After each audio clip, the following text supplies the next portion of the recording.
Welcome, Sagittarius, to your reading for the second half of February 2024. This is that's going to be your center card. Before I look at it. Sagittarius, sun, moon, rising. And if you have your sun or your moon in the 9th house, this applies, okay?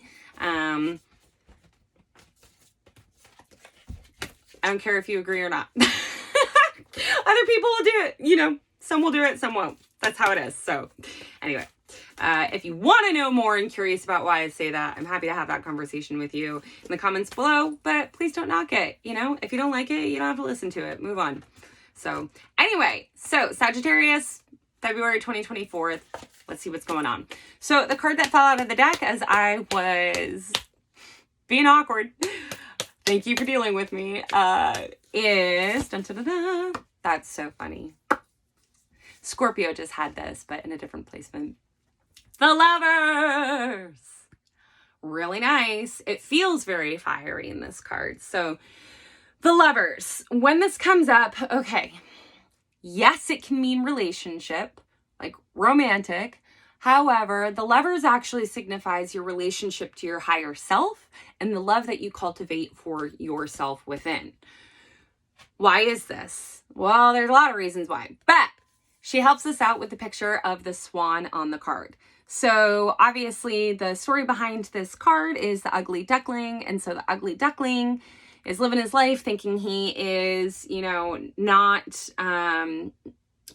like the others and his, you know, the brothers and the sisters in the family, because he's not. He's like literally adopted, right? He doesn't look like the rest of the tribe that he's in. And they all make fun of him and treat him like crap until one day somebody tells him, or he's grown up and he sees himself in the waters or whatever and realizes he's not a duck at all, but he is a swan. And the whole idea is that you your own beauty within and inherent self-value and worth comes through validating yourself. There is an element of transformation that happens here, even if it's an image transformation. So like, yes, in the story, there's a transformation and initiation with age, for one, because he goes from a small, ugly duckling to an adult swan, right? So there is an initiation of maturity, both emotionally, right, and physically, but there's also the transformation of self-identity, right? Self-identity, the way I perceive myself, the box I put myself in according to what others say I am also. So there's a shift there. So deep transformation within that card. I love the colors are predominantly yellow, which is that solar plexus chakra. So it's your space of empowerment, self-confidence, the way that you shine your light in the world. There's also a little bit of magenta here, a little bit of orange. So some sacral chakra creative expression happening here. What color? That's definitely not red. So I guess it could be inner eye, your third eye. Doesn't entirely match that color, so I'm not gonna like get hung up about it, but if that color speaks to you, then by all means let it. And the other thing too, I believe that's is that a calendula flower? There's a yellow flower down here. I think it's calendula, type of calendula, which is actually soothing, by the way. It soothes tissues, irritated tissues. So I love that kind of shout out, whether it is or isn't, I'm going to go with it right now. But there's this sort of shout out to the soothing balm that happens when you allow your, that happens when you see yourself for what you truly are. And what that is an opening, blossoming flower, right? And allowing others to come by and be fulfilled by your beautiful fragrance and the sight of you, you know, like, why would you apologize for being anything that you already are in your magnificence, right? And allowing others to come by and smell you and enjoy you. And there's a salve, right? An emotional self that happens that helps soothe the irritation, soothe the inflammation of the spirit, of the heart, of the soul from being alienated, rejected, and denied your power and self-worth when you thought you were an ugly duckling, right? Because we don't want to forget that. This is such a beautiful, promising card, and it comes from a space of total devastation, from feeling like you're being alienated out of your tribe. The guy was adopted, so not even feeling like he's, he not only is he not actually by blood a part of the family, but he's literally an alien to the family that's taken him in, and then they're mean to him, right? Or her, whatever. So deep trauma around alienation, isolation, exile, right? Not feeling comfortable with the group that you're in for whatever reason. So yeah, that kind of represents that, I think, that soothing quality that when you do realize who you are and you allow yourself to shine so brightly, right? And that swan is an aggressive bird too. So allowing yourself to like shine your light and being like pretty aggressive about not dimming it, right? Like I've already suffered, I've walked through it. I'm effing amazing and powerful, and I refuse to hide myself anymore. And I refuse to be told that I'm not worthy or valuable. And I have a lot of strength in myself because of where I've come from, right? But not being a jerk about it, because the swan can be a jerk. Just remember that. Like, don't go into a whole lot of like, well, I was ousted and now I'm amazing. Bow down before me and kiss my royal butt. Like, we don't need to be a jerk about it. Always being in right relation, right? I hope you know what I mean. I mean truly in a shadow distorted way where it's creating harm to other people. I'm not saying to keep your to keep yourself small, right? Okay. Sagittarius, I love this for you. So that's you in the center. Okay, what is the next placement? Where do we want to go? So Sagittarius, February 2024. I think we're going to go to the past. Yeah. Or hindsight. Okay. So, oh, that's so interesting. So funny. Okay. I'm just going to read it in that position because it forced itself out.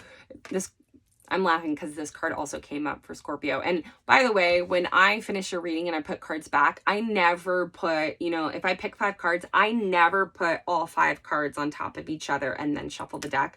I always take every card and throw it in singularly into a random part of the deck. And then I still shuffle the deck multiple times. So when certain cards pop up multiple times in a row, it's not because I didn't separate them well enough or anything like that, or leave them at the top. Like, they are reoccurring archetypes for us, for you.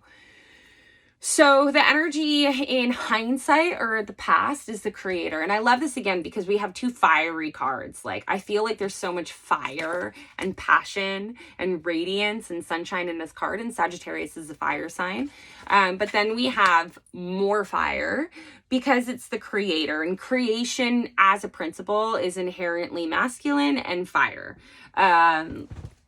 That's where that comes from. And we've got all colors of spirit here, which again tells us that spirit is present in all of this. And so it's about the manifestation of spirit through allowing ourselves to always be creating. So yes, this can talk about the creation of like literally a project, right? Like maybe you wanted to write a book or something, or create, a beautiful space in your home, or maybe you love to create yummy food, in which case, please send it to me. I am gluten and lactose intolerant, and I can't have mustard or eggs or high lectin foods or nightshades, but I can have tomatoes. And I can't have oats. But other than that, I love to eat and I hate to cook. And if you got something from this reading, I would love a yummy treat. But anyway, so the creator also refers to inherently in this archetype is the way that you create your life. right? Because if you subscribe to the idea that you were always co-creating your life, what's happening internally is what's happening externally is a manifestation of what's happening internally, then your external life is a creation of you, including your manifestation and attraction skills, right? So not just the home that you've created or the meal that you're sending to me or the beautiful painting that you painted, but literally your life as the canvas, the artwork that spirit gets to look upon all the time and see your magnificence through. And then you get to see this magnificence of spirit through your own life's creation, right? So there's a lot of joy that happens here. The distortion, okay. Do I want to go there yet? No, I won't go there yet. The distortion, back up. I just want to point out that it kind of looks like an eyeball. I just want to see that again. So beauty is in the eye of the beholder, right? The creator. So it's up to you to look at your life and see if you think it's beautiful or not. If it's the creation that you wanted to create. And if not, what can you change? What can you adjust? And do you need to actually just adjust your own perception of things so that you see it more beautifully and for what it is? Can you accept its perfection and all of the imperfections? Can you accept that it is good enough and more than good right now? That's super radical, right? But that's how we love ourselves and love our life, right? There's a bit of a feedback loop that happens there, okay? Beauty is in the eye of the beholder. Keep that in mind, okay? So, in its distortion, and when I say distortion, I often mean struggle or shadow, right? If that's not clear, let me know. But in its struggle, the artist, the creator, can be a slave to its muse and inspiration. So what do I mean by that? What does it look like? It can look like the manic artist who can't feed himself and doesn't go to sleep for 10 days because he's in the throes of creating this thing. So he denies his body what it needs. He denies his relationship. He denies paying the bills. He denies all of these things because he's literally possessed by this archetype, right? It's like a puppet on strings. Yeah, I'm a huge Star Trek fan. Particularly, I'm a bit of a classic girl. I like Voyager, Deep Space Nine, and Next Gen. And in Deep Space, there's an episode where Sisko's son, Jake, who's a writer, there's this, energetic, what do you want to say? Like muse vampire who basically what her gift or function or nature is like she brings out the artist and the creator. She brings out the maximum potential in her victims, essentially, so that they come out with like the most insane, beautiful works that they then create a legacy. But the trade-off is that she's sucking their life force. And so they pump out these legacies that they're known for forever. So she gives them immortality in that way. But once she's, sucked all this potential out of them and they've created their, magnus opus or whatever, their life's work, they have no life left. Like, he's 18 and he's dead because she's sucked it all out of him, but for the sake of this archetype. So maybe that was an over-explanation, but I just love Star Trek and I love nerding out about it. So I hope that's helpful. But yeah, so this idea of being a slave to the muse, being possessed by this archetype, so denying your actual needs. So that's something to look out for. Hopefully that resonates. And what I would say too is just keep this relationship in mind where it's if you're doing that, you're not truly loving yourself. You can't actually be there for yourself and your fullest, highest potential if you're denying yourself your basic needs and things for the sake of creating, right? So be careful with that and know that you're always creating. And the other phrase is what you don't walk out creatively, you what you don't walk out creatively or constructively, you walk out destructively. I think it's something like that. I think that's basically the gist of the phrase. So I just want you to keep that in mind, okay? So please don't break yourself on the, don't break yourself on the, not principle, not mission, but, you don't want to like lose yourself or break yourself on this, right? Okay, the card that fell out in addition to that card that I was laughing at, so is the, I'm actually going to put this in the underworld. I feel like it's actually in the underworld, is the mask. So very similar in their colors and layouts here. You see how very similar they are. And it's so interesting too, because we're talking about creativity and this eye, and then we've got a mask and an eye that it would see itself through, right? And so it's like choice. Do you see beauty, right? Do you see your place in things? Or do you look at it and just see nothing? Can you be grateful? Or do you just see an obstacle? Or do you lose yourself to the delusion and of like denying yourself to get to perfect manifestation, right? Or do all you see is imperfection, right? So, just a little. It's like the author who just like never publishes the book because they've spent 10 years trying to edit it because it's never perfect enough. Let me tell you, it is humiliating and terrifying and scary for me to be putting out these videos and to do reading. I did a reading for a friend today, and I mean, it generally went well, but I felt like I was downloading so much information. I was a bit scattered, and you know how it is when you like turn the video off or walk away and there's like 1,000 obvious things that all of a sudden like just smack you in the face and you're like, how did I not see that? And I have the tendency of being really hard on myself, feeling like I'm not enough or stupid or not confident. Like that's just part of my software that I have to work with, but the choice, there's always a choice about what I'm looking at, what we're looking at, right? And it's like, are you going to choose consciously to be in love with yourself and say, I put in the effort, I made a performance, I gave the intention or the effort, and actually I'm going to choose to be really freaking proud of it.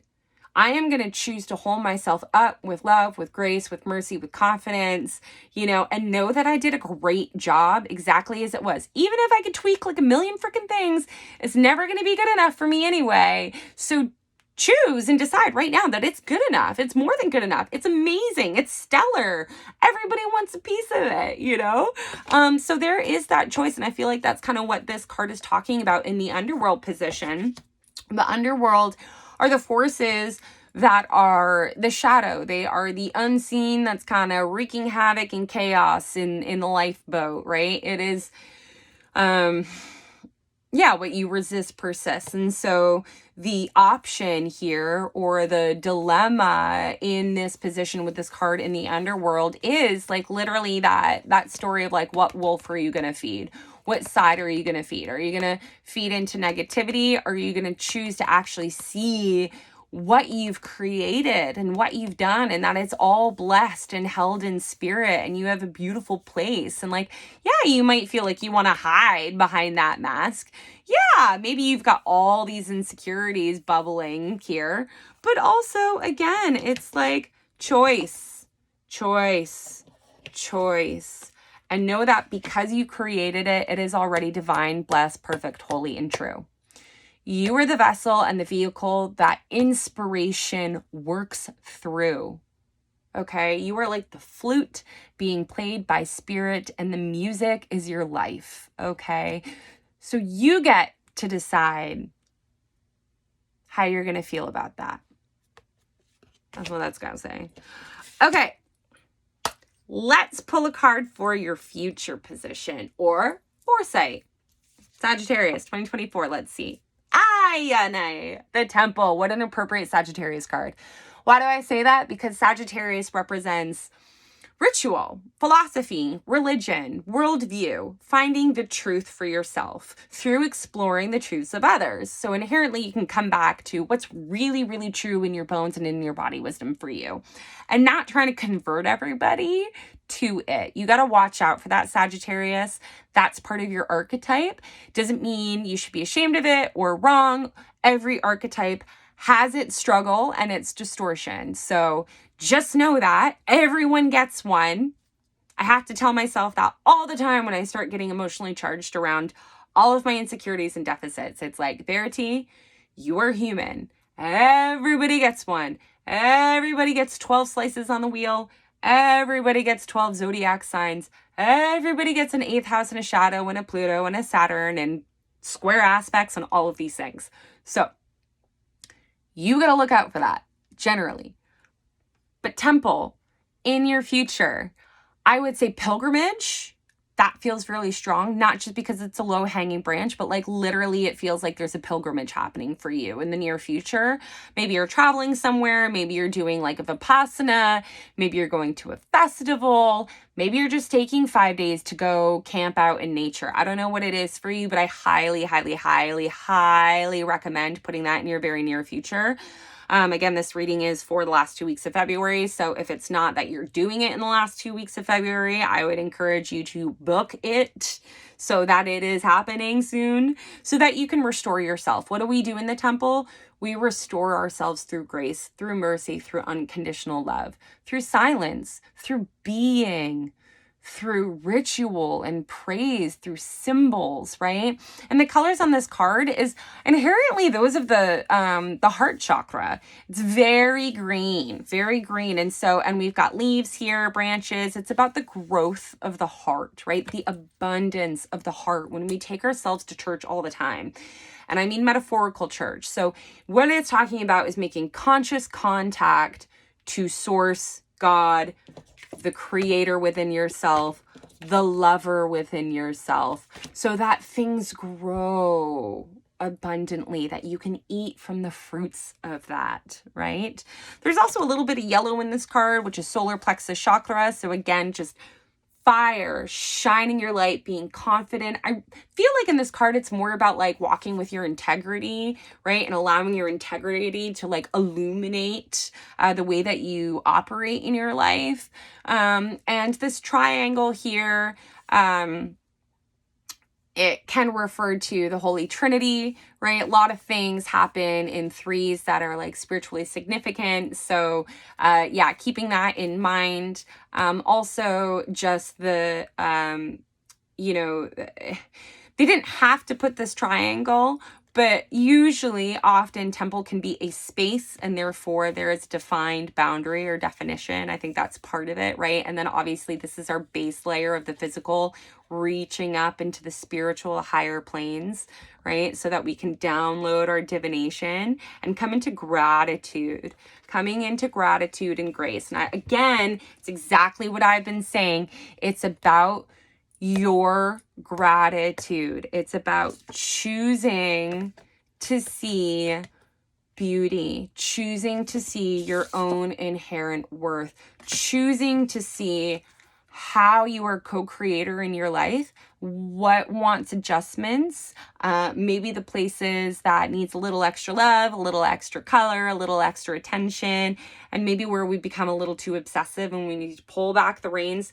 And also, we don't need to convert everybody into our belief systems or the ways that we're doing things. We allow others to have their own churches and their own mechanisms of prayer. And we can allow ourselves to actually, instead of spending all of this busy work trying to bring people to our church so that we feel,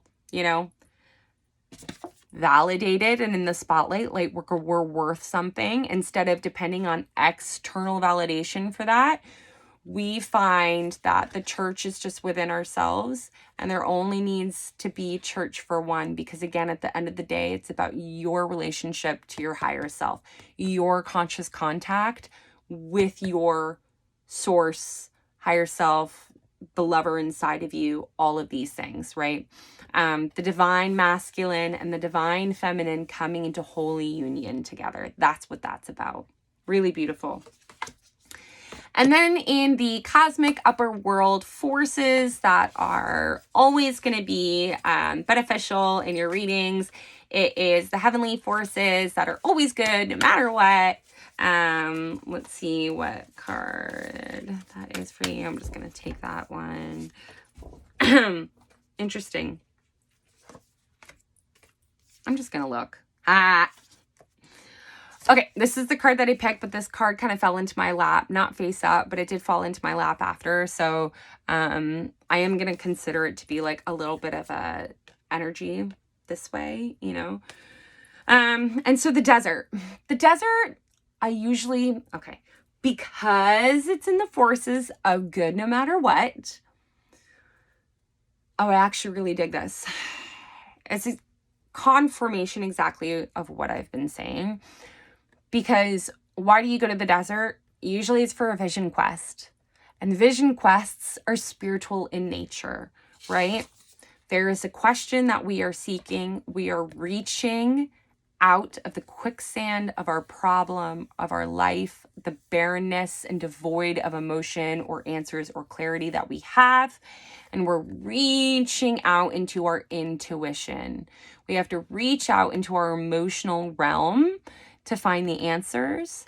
We have to reach out into our lineage. This is our root chakra. So our foundation, our experience, our blood, our source of vitality, and your ancestors. Okay? You are deeply, deeply intuitive, Sagittarius. You have the powers to go in, okay? And ask for answers. Ask for answers within yourself, within your ancestral lineage, right? But yeah, so this desert is very much like a vision quest to me, which again, just talks exactly about this, where it's like there's only one person on this card with prayer hands. So again, your church, your vision quest is fundamentally something you do alone for yourself with your answers. And when you have that, by the way, that's something you keep sacred to yourself. You don't need to stand on your soapbox and tell everybody about it so that you can, you know, be told how great you are. It's not, it's very, it might inflate you superficially, but it deflates the sacredness of that experience. There is a, teaching that basically says, like, when you have shamanic dreams, or when you engage in plant medicine or do visionary work, if you're going to share that with anyone, it would be your shaman, you know, your personal spiritual guide and mentor. You don't go blabbing about it, because it kind of almost abscesses or releases like the potency and fragrancy of that medicine. So it doesn't have as much chance to like really work within yourself, because you're letting it out, you're leaking it out all the time, right? And then you're just, again, doing it for that external validation, and it's very flat and superficial, and it doesn't do anything for you. And then you're just trying to convert people to your church, you know, and it doesn't have any meaning anymore. It doesn't have any meaning anymore. So it's for you. It's for you to find your truth, your divine connection to spirit and God, so that you can have a relationship, right, to the beautiful manifestation that is your life. And your whole life gets to become to the temple, right? Your whole life becomes that vision quest. It's really beautiful. And then behind this desert, we have the Eternal Child, which I love. It's another very fiery card. Very fiery card. We've got lots of fire in this reading, I feel like. Lots of spirit. You know, there's lots of color, actually. This deck is not always colorful. And I feel like, yes, even though you've got some, you know, devoid of color here and some of these things, generally speaking, very, very colorful reading. Look at all that, you know? So that's not always true. And that's so true for you too, Sagittarius, right? You're just like, I'm out there, but it makes sense again, because like inherently as the archetype, Sagittarius is about going out in the world and tasting and touching and talking and getting your hands in everything possible to find out what is the truth in that, what is the truth in that, what is the truth in that. So eventually it can come back and decide for itself truly within its bones and its own true knowing. So it doesn't have to proselytize and convert. It just gets to walk in integrity, right? Knowing it for itself. And that's more than enough. You know, that is a walking prayer. I love it. And the eternal child is just like this beautiful innocence. In this deck, I would liken it to the Fool card in tarot, if that's helpful, where the eternal child is just full of trust and innocence and wonder and imagination and play, and is like, you know, and I love this again with the Swan card, where it's just like, I have radiance, I have imagination, I'm goofy, I got a sense of humor, you know, I want to create and taste life and go everywhere. So I really love this. You know, so it's almost like a vision quest for the internal child, right? It's a vision quest for your sense of innocent and play and radiance. Yeah, I love that. So, yeah, I just want to correct too, like, while the eternal child can also be the eternal child card in this deck has similarities and undertones to tarot, also with the Sun card. Okay, I just want to throw that out there. So the Fool and the Sun card. I hope that makes sense for you. So, and if you don't know tarot anyway, it doesn't matter. So there we go. So that is your reading, Sag. We're at 31 minutes, so I'm going to wrap up. I am going to just pull an Archangel Michael card as a nice little wrap-up message for Sagittarius, Sun, Moon, Rising, and Sun and Moon in the 9th house for the last 2 weeks of February 2024. You got 2 cards that came out. So, haha. Hilarious means what I said. Look at this. You created this situation and you have the power to change it. And it's literally an angel painting on a canvas. How funny is that? It says, thank you for letting me lean on your strength and for reminding me of my personal power. Please guide me to manifest and heal according to divine will, creating peace and blessings for everyone involved. Oof, sounds like that's the journey of your vision quest. That is the prayer for your vision quest. Know that. These go together, okay? And then the other card that came out was make a commitment. Card says, Archangel Michael, as the angel of courage and confidence, I call upon you to lend me your strength. Allow me to commit to myself, my life, and my divine purpose. Please clearly guide me so I can fully open my heart to every experience. Wow. I feel like that is just so obvious about how this ties into this reading, for me anyway. I hope it is for you too. And if not, just sit with it. It will come. Thank you so much for being with me, and I hope you have a lovely 2 weeks. Bye.